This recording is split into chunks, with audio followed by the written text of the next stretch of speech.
देखो, जो एसएससी की जो प्रोटेस्ट हुई थी दिल्ली में, ये बहुत ही गंभीर बात है भाई। ये बहुत ही गंभीर मुद्दा है, क्योंकि एक तरीके से आप देखो तो इस चीज़ को इग्नोर करना, ऐसा ये कह देना कि सिर्फ एसएससी वहीं की, सिर्फ उन शिक्षकों की ही प्रॉब्लम है, ऐसा नहीं है भाई।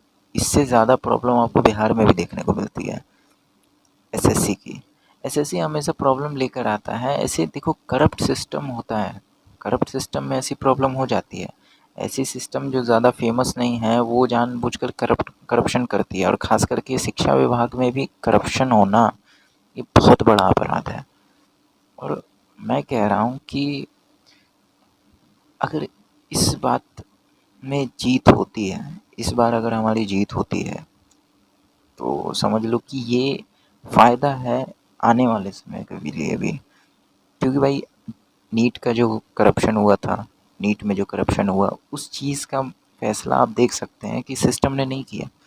अगर इस बार प्रोटेस्ट होने पर सिस्टम पीछे हट जाती है, गलत सिस्टम पीछे हट जाती है, तो आने वाले भविष्य में एक बेहतर सिस्टम बनाने की जोर शोर से काम चलना चालू हो जाएगा भाई। तो ये एक तरीके की जीत होगी। अगर प्रोटेस्ट में जनता जीतती है तो ये मुद्दा डायरेक्टली जनता वर्सेस करप्शन और लापरवाही का है। अब करप्शन और लापरवाही में वर्दी पहनने वाले लोग इतने गुल हो गए हैं, गुम हो गए हैं कि उनको वर्दी ही सब कुछ लगती है। उनको नहीं पता कि वर्दी जस्टिस नहीं बना देती है आपको। आप जस्टिस का काम हमेशा नहीं करते। वर्दी पहन के आप बस ऑर्डर फॉलो करते हैं, गुलाम बनते हैं। इससे कोई आप जस्टिस का काम नहीं कर रहे हैं, सीधी सी बात है। आपको जो है, ये आप कह रहे हो कि भाई वर्दी पहन के ही मर्द बनते हैं, तो उससे पहले भाई सोच लो, बिना वर्दी के, वर्दी तो हमेशा 24 आवर्स तो पहनते नहीं है, मतलब मर्द हिजड़ा मर्द हिजड़ा, ये सिस्टम चलता रहता है इन लोगों का। वर्दी पहनने से पहले हिजड़े थे, तभी ऐसा कर रहे हैं। और सीधी सी बात है यार कि इस बार जीत होनी चाहिए जनता की। हर बार भाई सिस्टम जीते, ये सही नहीं है। यहाँ पर विपक्ष, जब विपक्ष के बारे में बोला गया भाई, हमारे सर ने बोला, तो वो भाई विपक्ष तो है भी डरपोक, उससे क्या उम्मीद कर सकते हो आप। इसीलिए कह रहा हूँ, जनता जनतंत्र तभी लागू होगा जब जनता खुद सक्षम हो जाएगी सरकार पर दबाव बनाने के लिए, तभी जनतंत्र लागू होगा। उसके बाद विपक्ष को बेवजह सैलरी देने की भी ज़रूरत नहीं पड़ेगी। कोई भी इंसान करप्शन करता है या लापरवाही करता है तो उसने भी सैलरी देने की ज़रूरत नहीं पड़ेगी। सबसे ज़्यादा जो प्रॉब्लम झेल रहे हैं ये करप्शन का, तो ये करप्शन का जो प्रॉब्लम है ये ज़्यादातर अपर मिडिल क्लास से नीचे वाले जितने लोग हैं, जो कि 90% पॉपुलेशन में है। 90% पॉपुलेशन में अपर मिडिल क्लास से नीचे वाले लोग हैं, और यही सबसे ज़्यादा मार झेल रहे हैं करप्शन की। आप देखोगे तो एक 21,000 नर्सरी के क्लास की फीस एक बार आई थी। तो ये जो मनमाना सिस्टम है, मनमाना सिस्टम है, मनमानी कह लो फीस है, या मनमाना पैसा, मनमाना चार्ज हो रहा है, चाहे वो लॉ में बैठे हुए लोग हैं। क्योंकि भाई कोई लॉ में बैठा हुआ इंसान आकर प्रोटेस्ट नहीं करता, वो साला वो अलग ही लेवल के होते हैं भाई। लॉ में बैठा इंसान आपको तो सबसे पहले इतना लापरवाह होगा कि वो काम ही नहीं करना चाहेगा अगर आप पैसे नहीं देते हो तो। यानी फ्री में तो कोई काम होता नहीं है यहाँ पर, उल्टा आपका खून अलग से चूसा जाएगा। तो हर तरीके से करप्शन का जो मार है ये अपर मिडिल क्लास से नीचे वाले झेलते हैं, और अपर मिडिल क्लास वाले और उससे ऊपर वो इन चीज़ों के ऊपर ध्यान भी नहीं देते हैं ज़्यादा, क्योंकि उनकी ज़िंदगी उतनी कंफर्टेबल होती है भाई। उनकी ज़िंदगी कंफर्टेबल होती है, जैसे ही अपर मिडिल क्लास के ऊपर कुछ अटैक होता है तब इस तरीके के प्रोटेस्ट होते हैं। दिल्ली में इसीलिए नहीं प्रोटेस्ट हो रहे हैं कि वहाँ पर भाई जनता के साथ कुछ हुआ, नहीं, ये चीज़ हुआ है भाई। वहाँ पे पढ़े लिखे लोगों के साथ ऐसा हुआ है, इस कारण से ज़्यादा जो अच्छे खासे फेमस लोग हैं, जो जनता के साथ इतना घुल मिल चुके हैं, उन्होंने मदद की है भाई। तो ये चीज़ है।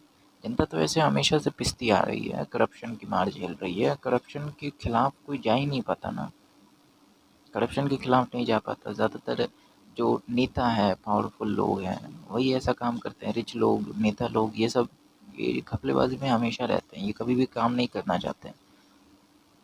तो हरकतें यही रहती है भाई। अब तुम खुद सोच लो कि 90% पॉपुलेशंस में से ही सबसे ज़्यादा वोट इन लोगों को जाते हैं, फिर भी इन लोगों को लगता है कि ये हम पर अत्याचार करके जीत सकते हैं। ऐसा कुछ होने वाला नहीं है, इनको सज़ा मिलेगी। लोगों को बस एक होना चाहिए, लोग एक हो जाएंगे, काम हो जाएगा। बेवजह डरने की कोई ज़रूरत ही नहीं है इसमें। आप डरोगे तो आपकी आने वाली कई जनरेशन डरती डरती हुई ज़िंदगी काटेगी, जैसे हम लोगों ने काटा। अब देखो, आने वाले वीडियो में भी बात करेंगे, थोड़ी और चर्चा करेंगे। अभी तो भाई एसएससी प्रोटेस्ट को मैं कहूँगा कि सहयोग करो, जितना सहयोग कर सकते हो, और जितना हो सके यार प्रोटेस्ट करोगे तभी फ़ायदा होगा। बिहार में देखो, बिहार में ये प्रोटेस्ट नहीं हुआ, भले एसएससी का सबसे ज़्यादा प्रॉब्लम बिहार में होता है, दिल्ली में हुआ क्योंकि वहाँ पे पढ़ाई लिखाई में सुधार हुआ है। लेकिन यहाँ इंडिया में जो दिल्ली के बाहर है, ये लोग पढ़ाई लिखाई में उतना ज़्यादा सुधार करते नहीं हैं। इनका पढ़ाई लिखाई से ज़्यादा आप देखोगे तो शादी विवाह पंडाल, जो अलग अलग तरीके की जो खर्च हैं, फंड्स हैं, जो टैक्सेस के जो फंड्स है, वो वहीं सब इसी सब काम में चले जाते हैं। बेरोज़गारों की शादी करना, मरने पर पैसे देना, ये सब इसमें जाते हैं। लेकिन शिक्षा के लिए आप निवेश मांगो तो ये पीछे हट जाएंगे। जबकि दुनिया भर में जितने भी डेवलप कंट्री हैं वहाँ पर शिक्षा फ्री ही है। कोई ऐसा नहीं है जो अशिक्षित रह जाता है, कोई ऐसा नहीं है जो शिक्षा अगर चाहता है, आर्थिक स्थिति खराब है, तो भी उसको मदद मिलती है वहाँ से। लेकिन बस यही है, इंडिया है कि यहाँ पर शिक्षा में हमें पीछे रखा जाता है ताकि लोग अनपढ़ रहें और वोट अनपढ़ों को देते रहें, जाहिलों को देते रहें। ज़ाहिर है शिक्षा प्रणाली भी हमारी काफ़ी ज़्यादा पिछड़ी हुई है, लोगों को समझने में ही इतना साल लग गया। दिल्ली में बैठे कई सारे जो बड़े-बड़े लोग हैं, उनमें से ही कुछ लोगों की आवाज़ सुनाई थी, फ़ेमस होने के बाद, बड़बोला बनने के बाद। मतलब कोई बहुत बड़ी चीज़ नहीं है, नेता लोग बस बड़बोले होते हैं और उसी में ही ये खूब कमा लेते हैं भाई। मतलब कोई बहुत बड़ा काम नहीं करते हैं, मनमाना सैलरी ये ले सकते हैं, मनमाना चार्ज ये कर सकते हैं। लॉयर हो गए, डॉक्टर हो गए, इंजीनियर हो गए, बहुत सारे ऐसे लोग हैं जो मनमाना चार्ज करते हैं। पर वहीं पर जब आप देखोगे किसानों को मनमाना चार्ज करने को नहीं मिलता। छोटे गरीब लोग जो 80% लोग हैं, उनको तो मनमाना चार्ज कभी करने को ही नहीं मिलता। जो चार्ज सबसे ज़्यादा मनमाना होता है वो सिर्फ वही मिडिल क्लास से ऊपर वाले जितने लोग हैं जो बड़े बड़े काम करते हैं, लॉयर, इंस्पेक्टर हो गए, ये सारे घूसखोरी करने में काफ़ी ज़्यादा आगे हैं भाई। तो इन लोगों को सुधार तब होगा, जनतंत्र जब पूरी तरीके से लागू होगा। अभी तक लोकतंत्र पूर्ण रूप से स्थापित नहीं हुआ है, लेकिन मैं यही कहूँगा कि भाई जब तक लोकतंत्र पूर्ण रूप से स्थापित ना हो जाए तब तक सैलरी फिक्स नहीं होनी चाहिए। Fix salary system unstable democratic system में काम नहीं करती है, वो उसको अपोज करती है, काफ़ी स्लो कर देती है प्रोसेस।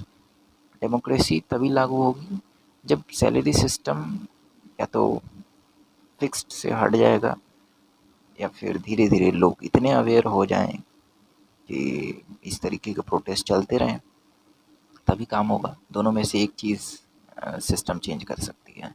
तो अभी देख रहे हैं भाई, दोनों में से प्रोटेस्ट वाली सिस्टम चेंज करने पे आई है और हो भी जाएगी। इसमें टेंशन वाली बात नहीं है, ज़्यादा तो टेंशन उन्हें लेना चाहिए जो धोखेबाजी से प्रोटेस्ट मतलब धोखेबाजी से प्रोटेस्ट को पीछे करना चाहते हैं। ये सोचते हैं कि प्रोटेस्ट कुछ नहीं है, बस ड्यूटी फॉलो करो, ड्यूटी में भी इनजस्टिस करते रहो, तो ये बेवकूफ़ फंसेंगे। ज़ाहिर है ऐसा नहीं है कि घूसखोरी करके ये लोग बहुत बड़े मर्द बन रहे हैं। हिजड़ों को बदना, अच्छा हिजड़ा, हाँ हिजड़ा बोल सकते हैं भाई, इन लोगों को हिजड़ा बोल सकते हैं। किन्नर समाज तो भाई कम से कम यार, वो तो सामने दिखता है कि मांग रही है, ये लोग छुप के मांगते हैं। ये उस उनसे भी ज़्यादा गए गुजरे हैं भाई। वो तो भाई कम से कम छुप के नहीं मांगते हैं। ये तो हिजड़े हैं भाई, ये तो सामने, ये तो घपला करते रहते हैं।